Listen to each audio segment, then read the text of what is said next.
Welcome back aboard Blurred Force One with your boy Mo. And today I'm going to be reviewing Only Murders in the Building Season 3. And it's coming to you from FX and streaming on Hulu. So, what I think about it, and should you be watching? And before we get into the review, get down there and hit like on this video. Well, Only Murders in the Building returned triumphantly. Season 1 was really good. Season 2 was really, really good. And so I had high hopes for this third season. Now, the stinger at the end of season 2 was that, I think 6 months later, a year later, Oliver was producing a play. Charles was going to be in it. Mabel was out in the audience. Yeah. And we saw, surprise, Paul Rudd comes out as an actor that dies on stage. And Charles runs out and like, was there a doctor in the house? That was the stinger. So what did that all lead to? What led up to that in that 1 year difference between season 2 and season 3? Well, a ton apparently. Yes.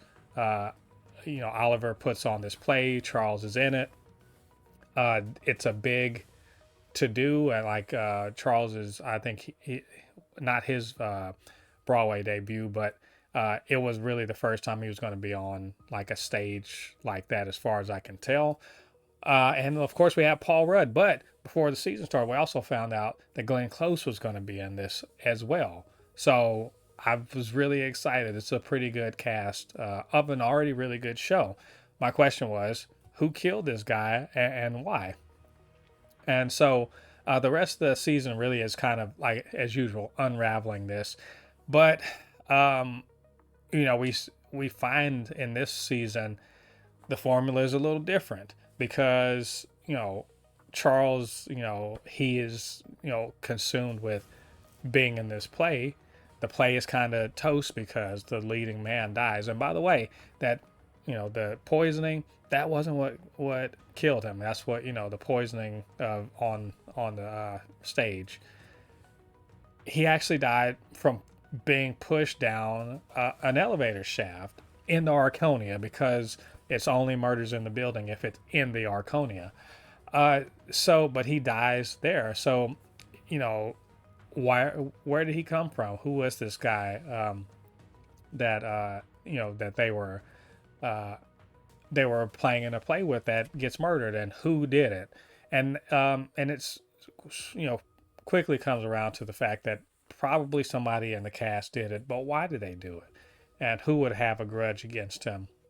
Like I said, this season's, formula is somewhat different because for about half of the season, strangely enough, about half of the season, neither Charles nor Oliver are really investigating this murder.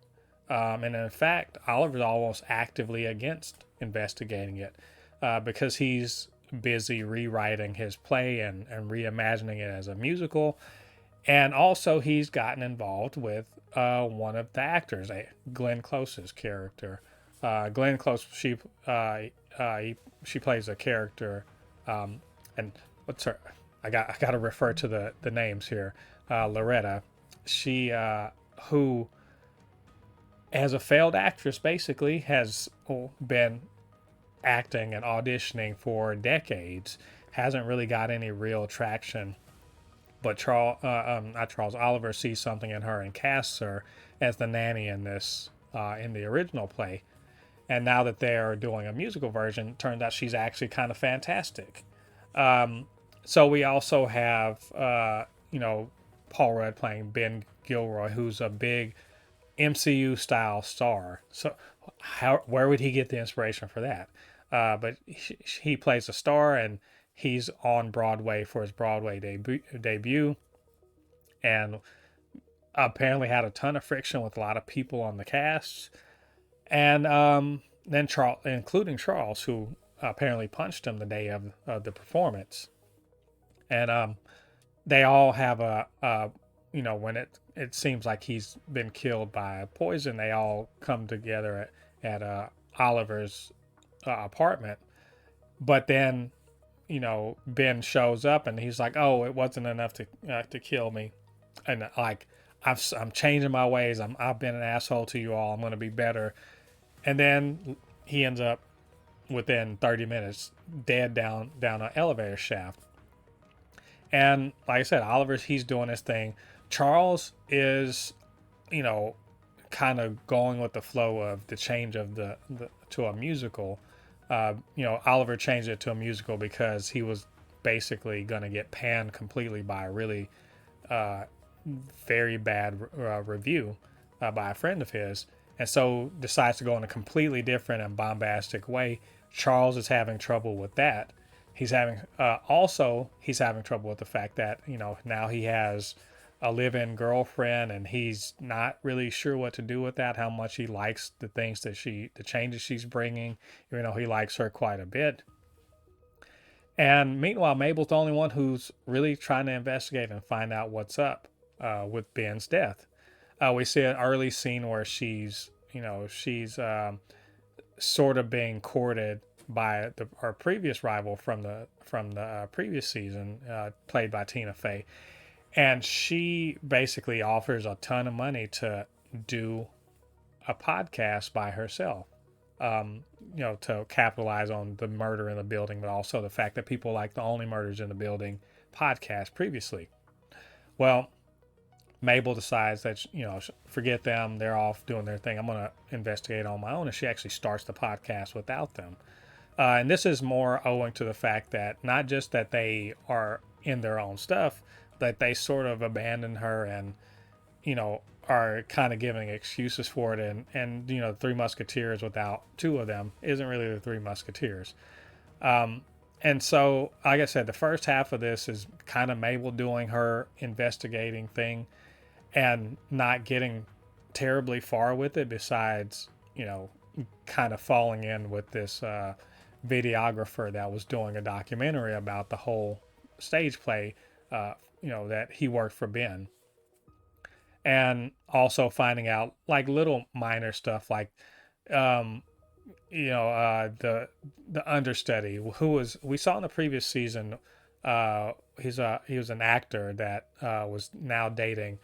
Gosh, I always forget these people's name. Was dating who's the neighbor who wanted to be an actor and a singer or whatever. Now they're dating, but also they both work for the play. As one is the manager of the whole show, and then other as like the understudy for Ben. Now he wants to be into it, and he's acting all shady, and they try to track that down and what that means. But also, we learn more about Loretta and her connection to a couple of people in the play, and how that all is goes back to a kind of an unfortunate situation she had in her youth, and a I guess a decision she had to make in order to pursue her dream of being an actor, and her regrets about that.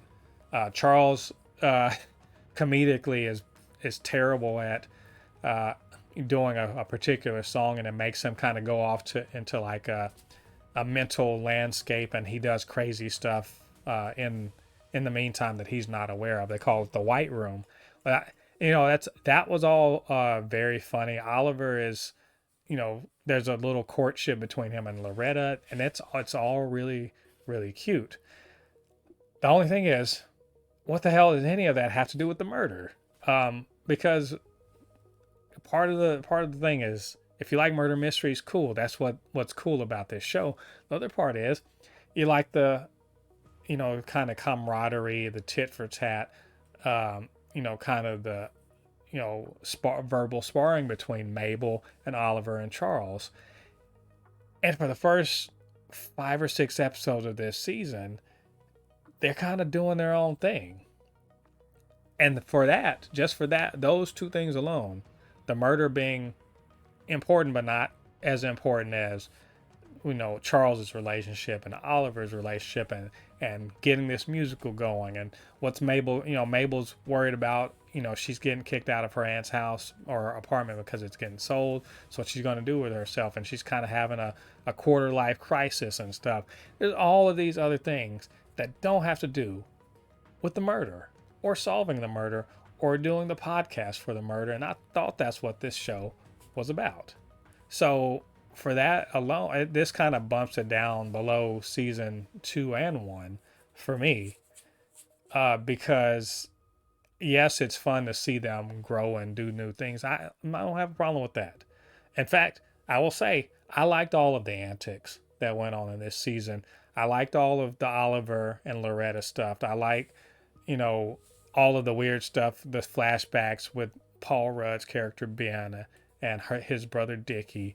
I liked all that stuff is fun. There's a lot of silliness and a lot of, inside baseball. Like I could tell whoever wrote this, the people who wrote this season, this is a lot of inside baseball theater stuff, and a lot of theater people probably had something to do with the creation of this season. I get it.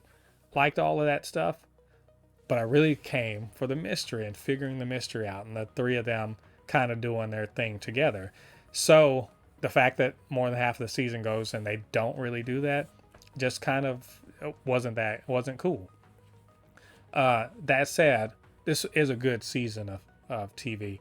Very entertaining, in my opinion. I think part of the reason for the fall off is the mystery itself is not super compelling. It's fun to find out who Ben was and who he was to other people and everything, and seeing Paul Rudd be just a huge asshole going against type.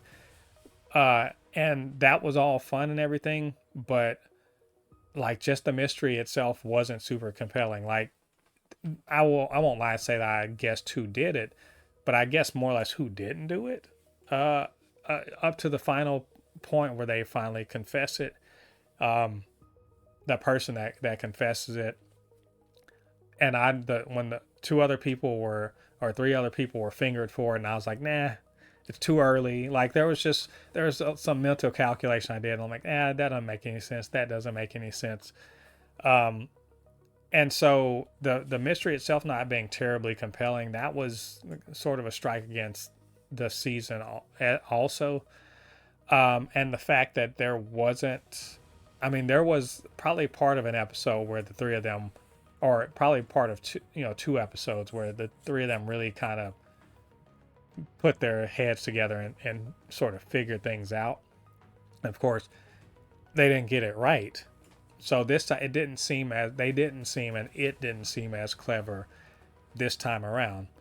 But like I said, it feels like I'm really dumping on this. I'm not. I actually really enjoyed the season. It's just it didn't quite get to the heights of season 2, which I think is the best season, and didn't quite get to the heights of season 1. And I think it's just because it abandoned formula for too long. It did new things, but it again abandoned formula for too long, and that sort of dropped it down some for me. And then at the end of it, there is pretty much the end of all of it. It's sort of resetting the status quo, introducing some characters, moving the characters in certain places, but they're still close by each other, so we can do a 4th season, which it has been renewed for. I won't spoil all of the, who did it and all that other stuff. It's not necessary. The point is that if you like season 1 and season 2, there is more of that in this, just not as much. But if you liked it for the mystery and all that other stuff, it's less of that, so you probably won't like this season as much. But if you really enjoy the Mabel and Oliver and Charles aspects, there's plenty of that to go around. It's very fun. It's very funny. They are all hitting their marks. They have dialed into their characters completely. So if you really just love it for those characters and how they run around and act, you are going to get plenty. So all the way around, I did like this season. I thought it was pretty good. I wanted a little more from the mystery, wanted a little more from the podcast aspect. But it was very fun and very enjoyable. I really liked Glenn Close in this. She was really great. I did like Paul Rudd in this. I thought he was a good addition too, considering he's dead for the whole season. So he's doing pretty good. So anyway, those are my thoughts on this season. What did you guys think about this season of Only Murders in the Building? And what did you think about what I had to say? Get down to the comment section, leave your thoughts there. And of course, you can always hit me up, supernotfunnyshow@gmail.com or at supernotfunnys1 on Twitter. And while you're down there, do me a favor, hit that like button, subscribe to this channel, and hit that notification bell. All the good stuff helps grow this channel so that more people see these videos. All right, thanks for joining me. Come back to the channel. Got plenty more reviews and podcasts. All of those good things you can go check out. Until then, I've been Mo, your commenter extraordinaire on all things pop culture, and I'll see you guys on the other side of the thread. Peace.